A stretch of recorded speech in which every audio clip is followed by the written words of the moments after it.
نبض حياتي، قرآني طهر ذاتي، قرآني عصمة أمري، قرآني طوق نجاتي، قرآني نبض حياتي، قرآني طهر ذاتي۔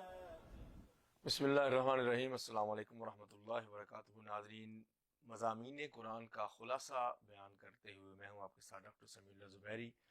آج ہم پہلے پارے کا خلاصہ بیان کریں گے۔ ویسے تو قرآن مجید کا خلاصہ نہیں ہو سکتا، اس کی تفسیر ہو سکتی ہے، لیکن رمضان شریف میں قرآن سے ایک تعلق جوڑنے کے لیے اور مزید گہرا کرنے کے لیے ہم اس کے مضامین کا کچھ جسٹ اور خلاصہ آپ کے سامنے پیش کرتے ہیں۔ سب سے پہلے سورۃ الفاتحہ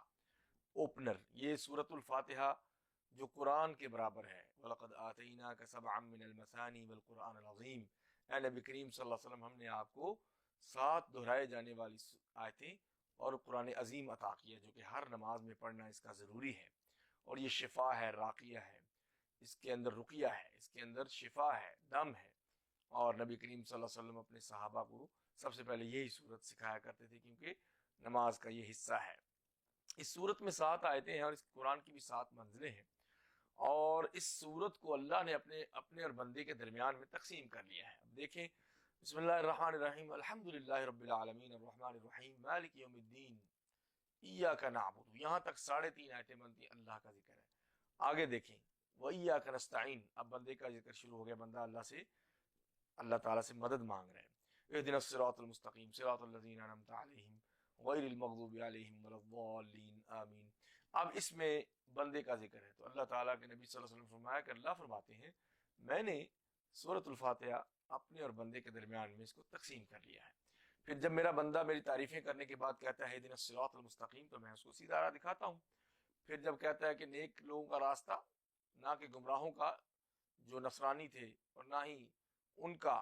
جن پہ اللہ کا غضب ہوا جو یہود تھے، تو پھر اللہ فرماتے ہیں کہ اس کو میں یہ جو ضرور دوں گا جو یہ مانگتا ہے۔ تو سورہ فاتحہ قرآن کی ماں ہے، ام القرآن ہے، ام الکتاب ہے۔ جیسے قرآن کی ایک جڑ ہے، یعنی سورت جیسے درخت کی ایک جڑ ہوتی ہے، ویسے قرآن کی بھی ایک جڑ ہے جس سے شاخیں نکلتی ہیں، وہ سورۃ الفاتحہ ہے۔ اس کے بعد سورۃ البقرہ جو قرآن کی سب سے بڑی سورت ہے،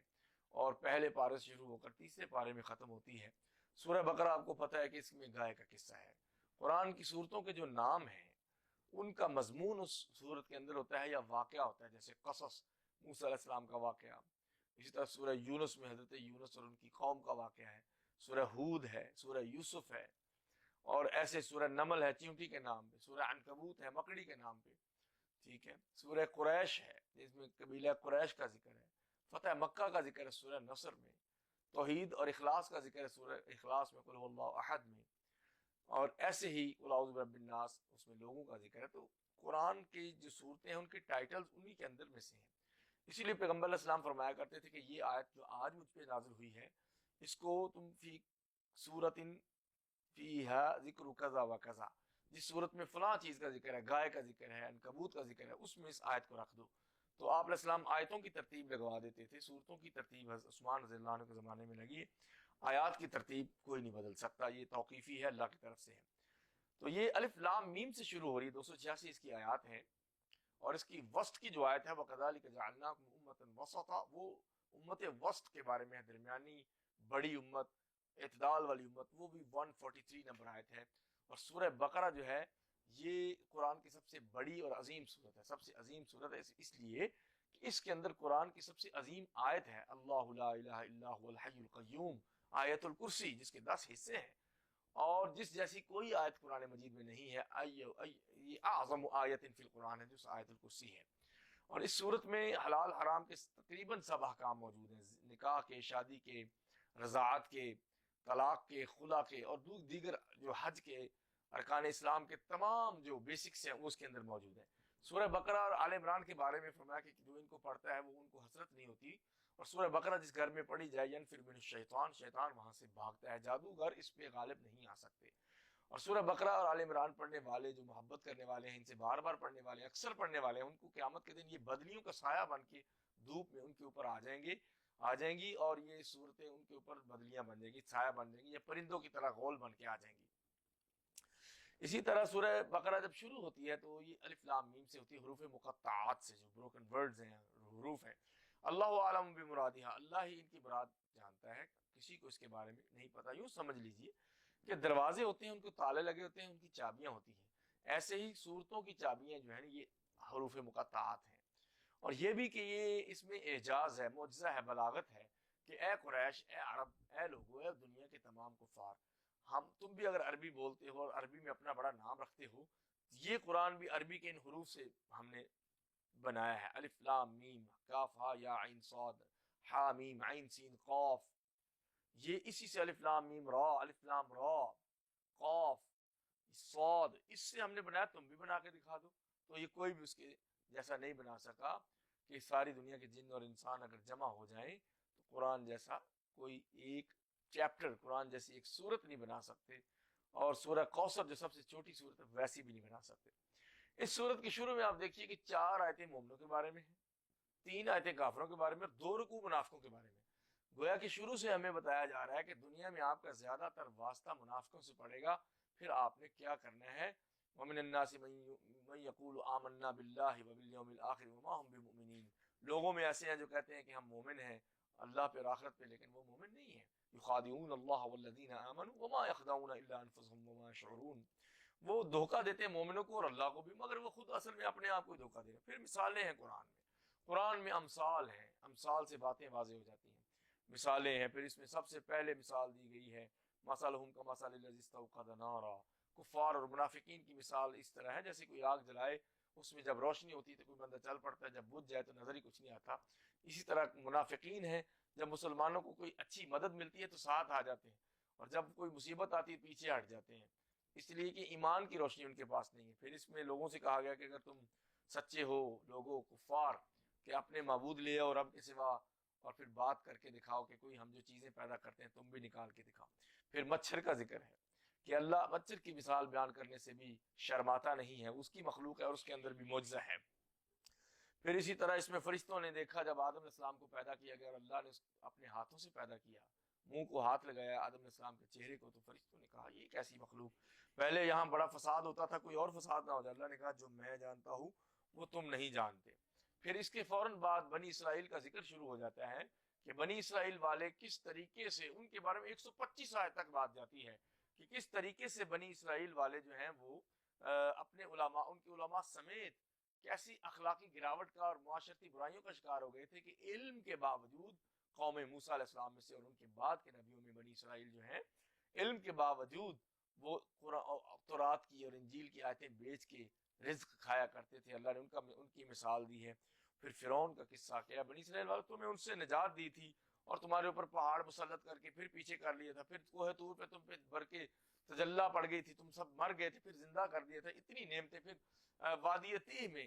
صحرا میں تمہیں 40 سال کھپنے کے بعد اللہ نے سایہ دیا،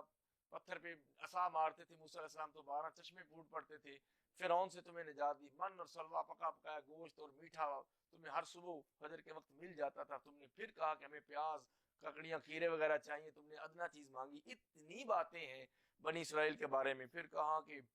حضرت موسیٰ علیہ السلام کا وہ قصہ جب انہوں نے اپنی قوم کے ایک بندے کو دیکھا کہ قتل ہو گیا، تو اللہ نے کہا کہ ان سے کہو کہ اس کا گائے کا گوشت اس کے ساتھ لگائیں تو یہ زندہ ہو جائے گا۔ انہوں نے پھر کہا، الٹے الٹے سوال کیے، کیسی گائے ہو، کیا رنگ ہو، کس طرح کی ہو گائے، تو بہت قسم کی تھی، پھنستے چلے گئے۔ پھر وہ سونے چاندی کے برابر ان کو ایک گائے ملی تو بڑی مشکلوں سے ذبح کر دی۔ اگر اللہ کا حکم مان کے سمپلسٹی سے، بالکل سادگی سے عمل کرتے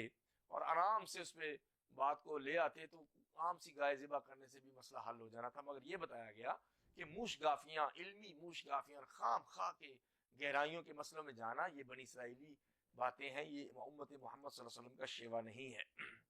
اور پھر منافقین کی بات کہ جب یہ اپنے سرداروں سے ملتے ہیں تو کہتے ہیں ہم تمہارے ساتھ ہیں، ہم مذاق کر رہے تھے، جب مومنوں سے ملتے ہیں تو کہتے ہیں ہم تمہارے ساتھ ہیں۔ اور پھر یہود کا یہ زوم کہ لن تمسنا النار الا ایاما معدودہ، ہم اگر جہنم میں گئے بھی تو چند دن، تو اللہ نے کہا کہ میرا کوئی رشتہ دار نہیں ہے، عمل پہ فیصلے ہوں گے۔ اور ایسے ہی اس میں وہ بھی آیت ہے کہ ہم نے تم سے عہد کیا تھا کہ احسان کرو یتیموں، مسکینوں اور فقیروں اور رشتہ داروں کے ساتھ، اور کسی کو اس کے وطن سے نہ نکالنا۔ اور موسیٰ علیہ السلام کے بعد بھی ہم نے کئی پیغمبر بھیجے اور موسیٰ علیہ السلام بھی بہت سی نشانیاں لے کے آ گئے۔ پھر کہا کہ آؤ مقابلہ ہے تو پھر سن لو، اگر تم سچے ہو تو موت کی تمنا کر کے دیکھو۔ لیکن اللہ فرماتے ہیں کہ کافر اور مشرک کی ایک خاص بات یہ ہے کہ وہ کہتا ہے میں 1000 سال جی لوں، قرآن کہتا ہے اس کے بعد بھی پھر موت ہے، موت سے کوئی چھٹکارا نہیں ہے۔ پھر اس کے آخر میں حضرت سلیمان علیہ السلام پہ الزام کا ذکر ہے کہ یہود نے ان پہ الزام لگایا کہ یہ جادو سے اپنی حکومت چلاتے ہیں۔ اللہ نے فرمایا نہیں، وما کفر سلیمان ولکن الشیاطین کفروا یعلمون الناس السحر، سلیمان نے کفر نہیں کیا بلکہ یہ لوگوں نے کفر کیا جو لوگوں کو جادو سکھاتے تھے، جادو کفر ہے۔ اور جادو کی سب سے بڑی وجہ یہاں یہ لکھی کہ وہ میاں بیوی میں فرق ڈالنے کے لیے۔ اسی طرح اس میں ایک عقیدے کی بات یہ بھی ہے کہ ما ننسخ من آیۃ او ننسیھا نأتی بخیر منھا او مثلھا، کہ اے یہود نے کہا کہ اللہ نے پہلے تورات بھیجی، انجیل بھیجی، اگر اللہ نے سچی شریعت بھیجی ہے تو اب قرآن کی کیا ضرورت ہے؟ قرآن کہتا ہے کہ ان کو یہ کہو کہ ہم کوئی چیز منسوخ کر دیں یا اس کو مؤخر کر دیں تو ہمارے یہ اختیار ہے۔ وَلَمْ تَعْلَمْ أَنَّ اللَّهَ عَلَىٰ كُلِّ شَيْءٍ قَدِيرٌ، کیا تمہیں یہ سمجھ نہیں آتی کہ اللہ ہر چیز پہ قادر ہے؟ جب یہ مانو گے تو پھر اللہ کسی شریعت کو منسوخ کرنے پہ اور اس سے اچھی شریعت محمد لے آنے پہ بھی قادر ہے جو کہ آ گئی۔ اور نماز قائم کرو، زکوٰۃ دو، اور یہود نے کہا کہ ہم بخشے جائیں گے، نصارہ نے کہا ہم، اللہ نے کہا نہیں، جب تک عمل نہیں ہوگا تب تک کوئی بھی کسی کے کام کوئی چیز نہیں آئے گی۔ اور آخر میں حضرت ابراہیم علیہ السلام کا قصہ ہے پہلے پارے کے اینڈ پہ، اور بہت ہی مزے کی ان کی باتیں ہیں، اور ان کے بیٹے کی صبر کا ذکر ہے، ان کو اپنے بیٹے کو لے کے وَإِذْ يَرْفَعُ إِبْرَاهِيمُ الْقَوَاعِدَ مِنَ الْبَيْتِ وَإِسْمَاعِيلُ، کہ بڑی بنیادوں سے انہوں نے بیت اللہ کو تعمیر کیا، اور اسماعیل علیہ السلام نے 7 پتھر پکڑائے اور پاک کیا، رکوع سجود، بہت سے سجدہ رکوع کرنے والوں کے لیے، طواف کرنے والوں کو اللہ تعالیٰ کے حکم پہ انہوں نے بیت اللہ کو پاک کیا شرک کی گندگی سے۔ اور حضرت یعقوب جو اسحاق کے بیٹے ابراہیم علیہ السلام کے پوتے، ان کا ذکر ہے کہ جب ان کی وفات ہونے لگی تو ویژن کا ذکر ہے قرآن مجید میں۔ اللہ نے کہا کہ آپ کو پتہ ہے تم اس وقت تم لوگ وہاں موجود تھے جب یعقوب کو موت آنے لگی تو انہوں نے اپنے بیٹوں سے کہا ما تعبدون من بعدی، کہ میری سب سے بڑی پرابلم یہ نہیں کہ تمہارے پلاٹ اور تمہارے گھر اور تمہارا جو ہے پیچھے بیلنس کتنا ہوگا، میری سب سے بڑی سوچ یہ ہے کہ دنیا سے جاتے ہوئے دم فرقت میں یہ کہتا ہوں کہ تم میرے بعد کس کی عبادت کرو گے، لہذا عبادت اور توحید اور اسلام سب سے پہلی چیز ہے۔ اور اس کے بعد قرآن کہتا ہے تلک امۃ قد خلت لها ما کسبت ولکم ما کسبتم، یہ امت ہے گزر گئی، ان کے اعمال ان کے ساتھ،